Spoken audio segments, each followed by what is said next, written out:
El Señor esté con ustedes. y con tu espíritu. Lectura del Santo Evangelio según San Mateo. Gloria a ti, Señor.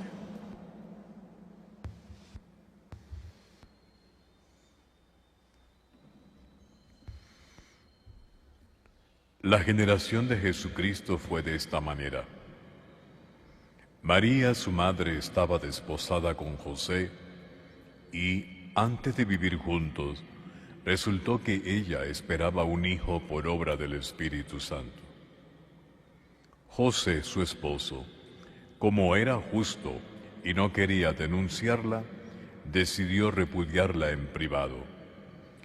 Pero apenas había tomado esta resolución, se le apareció en sueños un ángel del Señor que le dijo: José, hijo de David, no temas acoger a María tu mujer, porque la criatura que hay en ella viene del Espíritu Santo. Dará a luz un hijo, y tú le pondrás por nombre Jesús, porque él salvará a su pueblo de sus pecados.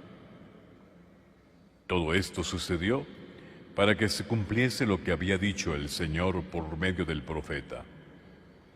Miren, la Virgen concebirá y dará a luz un hijo, y le pondrán por nombre Emmanuel, que significa Dios con nosotros. Cuando José se despertó, hizo lo que le había mandado el ángel del Señor y recibió a su mujer. Un personaje muy especial y muy entrañable para muchos de nosotros, José o San José. Él siempre está en nuestra devoción de una manera especialísima. San José es el eje central en este día. Es decir, es el perfume sabroso, divino, que Dios nos trae. José, San José. Poco se habla de él.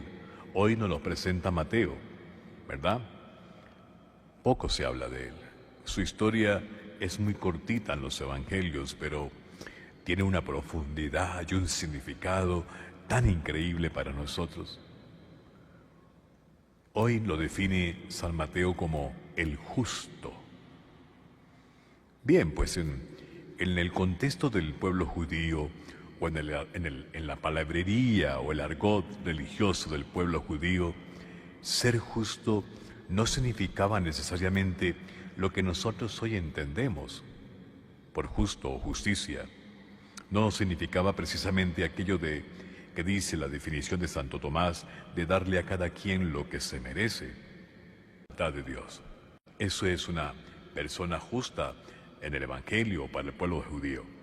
Es decir, que ese hombre José, que pasaba seguro sus días buscando o entendiendo, buscando descubrir a Dios en todo lo que le rodeaba,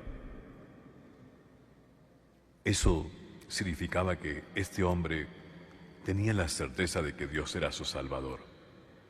Entonces ya con esto podemos entender los designios de Dios. Miren, Dios escogió a María como la morada, como el templo para encarnar y llevar en su vientre a su Hijo. Por eso ella es inmaculada, que lo celebramos en días pasados, sin ninguna mancha. Pues asimismo, de la misma manera y con los mismos criterios, Dios escogió a este hombre humilde, a José, a este hombre justo, para que fuera el padre adoptivo de su Hijo Jesús, para que fuera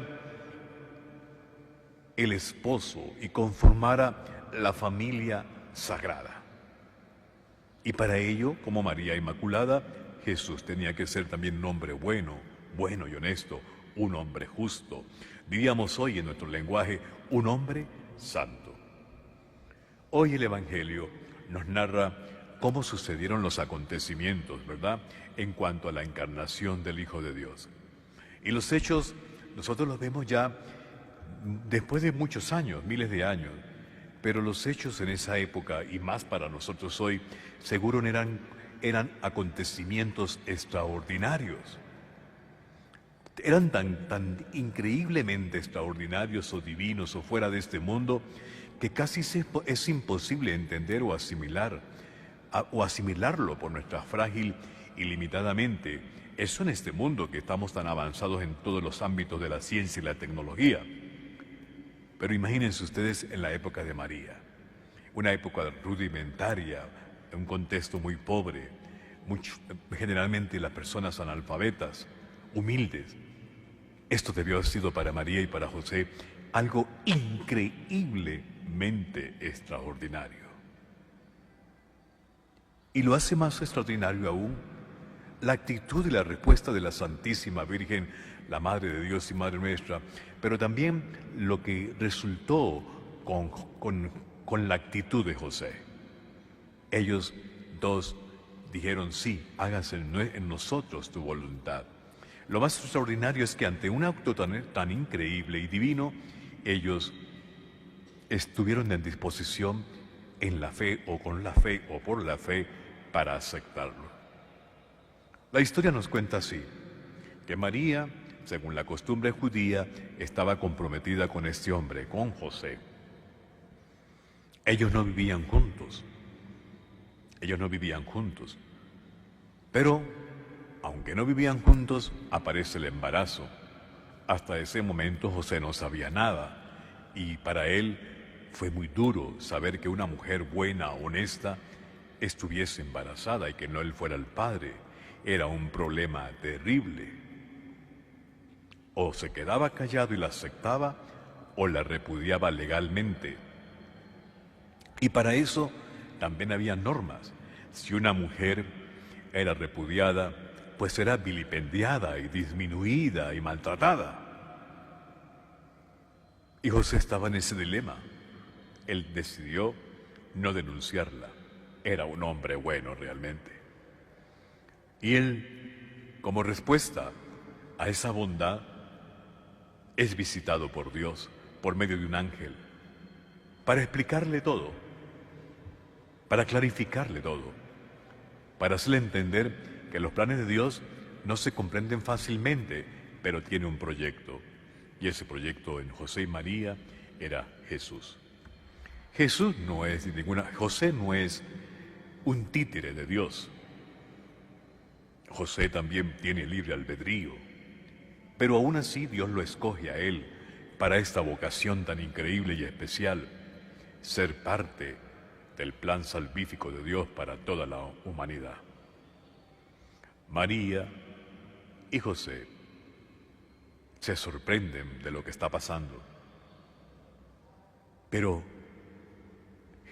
Dios mismo los preparó, Dios los formó, Dios los hizo, les dio las capacidades para asumir sus papeles de los padres de Jesús. José será el padre adoptivo del Señor y tendrá una gran responsabilidad, cuidarlo y protegerlo, enseñarle, educarle, ejercer sobre él o hacerle ver cuáles eran sus deberes como hijo y él asumir buenos deberes como padres. Y eso comenzó, Dios empezó a enseñarle desde el día que decidió decir, llámenlo de tal manera, Emmanuel, el esperado. Yo sí creo que de pronto José pudo haberse sentido confundido ante tantos acontecimientos tan de repente y tan extraordinarios. Pero una de las actitudes de José y que nos debe enseñar a nosotros es que es un hombre valiente. Es un hombre con una fe inquebrantable y también la cualidad o el don de aceptar el regalo que Dios le concedía sin preguntar. Como María, ambos confiaron y ambos se entregaron a la voluntad de Dios. José, oh San José, tan querido para mí y para muchos de ustedes, como todos los personajes que este Adviento nos ha ido trayendo, Isaías, Juan Bautista, María, Isabel, José nos ilumina para entender que a Dios hay que dejarlo actuar. Aunque no comprendamos lo que está pasando, Dios está actuando y debemos dejarlo de actuar. Es decir, debemos dejarlo ser Dios. Porque Dios actúa siempre a su manera. como lo hizo José y María, y como lo hace hoy día en nuestras vidas. Él actúa a su manera. Y aunque no podamos entender su proceder o sus designios o sus exigencias, pues ya verán que poco a poco con el tiempo irán entendiendo todo. A lo mejor no ahora en este momento, pero sí lo van a entender más adelante. Que San José nos enseñe con su ejemplo a ser humildes y a entregarnos radicalmente a los planes de Dios. Así sea.